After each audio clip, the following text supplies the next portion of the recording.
तर मराठा आरक्षणासाठी हैदराबाद गॅझेटियर लागू करण्याची मनोज जरांगे यांची मागणी मान्य करत राज्य सरकारने जीआर काढला आणि या जीआर नंतर राज्यातील ओबीसी नेत्यांमध्ये संभ्रम असल्याचं दिसून आलं। त्यांच्यामध्ये मतभेद निर्माण झाल्याचं दिसून येत आहे। या जीआरचा शेवटचा पॅराग्राफ ओबीसीचं आरक्षण संपवणारा, ओबीसीच्या आरक्षणाच्या नरडीचा घोट घेणारा आहे। राज्य सरकारनं गोड बोलून ओबीसींचा शेंडीनं गळा कापलेला आहे। आमच्या आरक्षणाला कुठेही धक्का लागलेला नाही।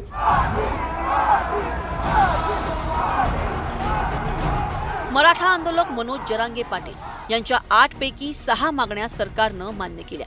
हैदराबाद गॅझेटियर बाबतचा जीआर हाती येताच मनोज जरांगे पाटील यांनी उपोषण मागे घेतलं।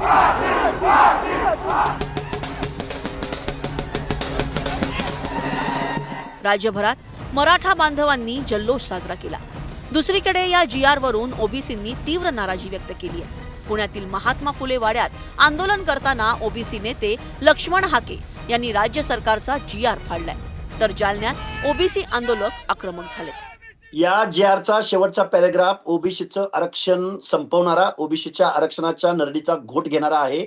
ऑलरेडी आता बोगस सर्टिफिकेटचा सुळसुळाट 25,000 पासून 5 लाख रुपयापर्यंत या सर्टिफिकेटचा रेट महाराष्ट्रामध्ये चाललेला आहे, हे मी जबाबदारीने सांगतोय। आणि ओबीसीचं रिझर्वेशन या जीआरच्या माध्यमातून आज रोजी संपलेलं आहे। 8 दिवसापासून सांगतात ओबीसीच्या आरक्षणाला आम्ही धक्का न लावता आम्ही मराठ्यांना वेगळं आरक्षण देऊ, परंतु ओबीसीला धक्का नाही, ओबीसीच्या पाठीत लाद घातलेली आहे आणि ओबीसी समाजाने आता जागं झालं पाहिजे। आपण कोणावर विश्वास ठेवायला लागलोय हे सुद्धा याचं भान ठेवलं पाहिजे, कारण आजपर्यंत देवेंद्र फडणवीस यांच्यावर ओबीसी समाजाने विश्वास ठेवला। वारंवार त्यांनी सांगितलं ओबीसी आमचा डीएनए, ओबीसीची भाषा करतोय म्हणून मला टार्गेट केलं जातं। म्हणजे तुम्ही ओबीसींना गोड बोलता आणि ओबीसींच्या विरोधात निर्णय घेण्याचं काम केलंय।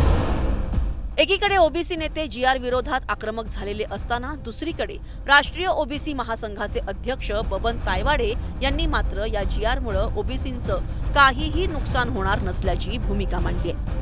आमच्या आरक्षणाला कुठेही धक्का लागलेला नाही आणि सुरुवातीपासून माझा ज्या शब्दावरती आक्षेप होता की सरसकट कुणब्यांची प्रमाणपत्र द्यायचे नाही, तशा प्रकारचा सरसकट प्रमाणपत्र देण्याचा शासन निर्णय सुद्धा सरकारने निर्गमित केलेला नाही। आम्ही सुद्धा आमच्या तज्ज्ञांची चर्चा केली, अजून चर्चा सुरू आहे आणि आम्हाला जर असं काही वाटलं की याच्यामध्ये कुठेतरी आमच्यावरती अन्याय होण्यालायक आहे तर आमच्याकरता सुद्धा न्यायालयाचे दरवाजे उघडे आहेत। तायवाडेंच्या या भूमिकेवर ओबीसी नेत्यांकडून जोरदार टीका करण्यात येते। आमचं म्हणणं आहे की त्यांनी जीआर एकदा नव्हे, दोनदा नव्हे, 5दा वाचावा। तायवाडे साहेबांना जर कळला नसेल तर तायवाडे साहेबांनी तज्ञाचा सल्ला घ्यावा। तुम्ही त्यांना फोन करून नाही सांगायची काही आवश्यकता नाही। ज्येष्ठ नेते आहेत ते कुणा अडून कशासाठी आणि का असं बोलताय ते त्यांनाच माहिती। आम्हाला जो जीआर कळलाय तो मी तुमच्या समोर वाचून दाखवलाय। त्यामुळे ओबीसी महासंघाचे राष्ट्रीय संघाचे अध्यक्ष तज्ज्ञ आहेत, हुशार आहेत आणि सध्या त्यांची भूमिका ही उत्तम आहे असं मी मानतो। म्हणजे दोनही बाजूनं बॅलन्स करणारी आहे, सरकारलाही आणि ओबीसीलाही। त्यामुळे कदाचित त्यांची भूमिका तशी मानली गेली असावी। आता कसं आहे, जेवढे नेते तेवढे मतं राहणार आहे। प्रत्येक जण काही एका गोष्टीवरती समाधानी होईल असं नाही आहे, तर ज्यांना याच्यामध्ये कुठेतरी हे वाटते त्यांच्याकरता सुद्धा सर्व मार्ग ओपन आहेत। जरांगेंच्या मागण्या मान्य करणाऱ्या मराठा आरक्षण उपसमितीवर लक्ष्मण हाके यांनी सुरुवातीपासूनच टीका केली होती। या समितीचे अध्यक्ष राधाकृष्ण विखे पाटील आणि लक्ष्मण हाकेंमध्ये जुंपली आहे। ओ विखे पाटील, तुमच्या स्पर्धेमध्ये कसा टिकणार आहे? कारखानदाराचे नेते होण्याच्या भानगडीत पडू नका। नगर जिल्ह्यामधल्या, अहिल्यानगर जिल्ह्यामधल्या पारनेर तालुक्यामध्ये किती मेंढपाळ बांधव राहतात, लाज वाटली पाहिजे ज्येष्ठ नेता म्हणून असं वक्तव्य करत असताना।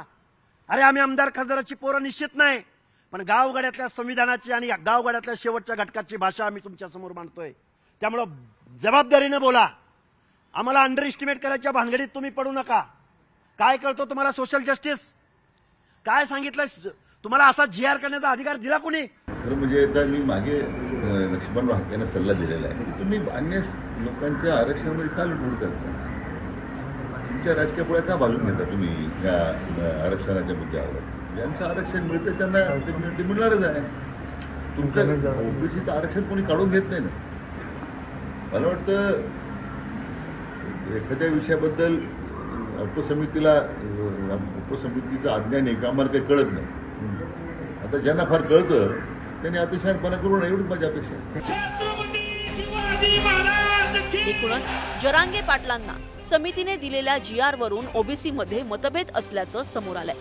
समितीच्या निर्णयाविरोधात ओबीसीच्या काही संघटनांनी कोर्टात जाण्याची तयारी सुरू केली असून राज्यभरात आंदोलनाचा इशारा देण्यात आलाय. त्यामुळे यापुढच्या काळात काय घडामोडी घडतायत याकडे सगळ्यांचंच लक्ष लागलंय. Bureau report, news 18 Lokmat.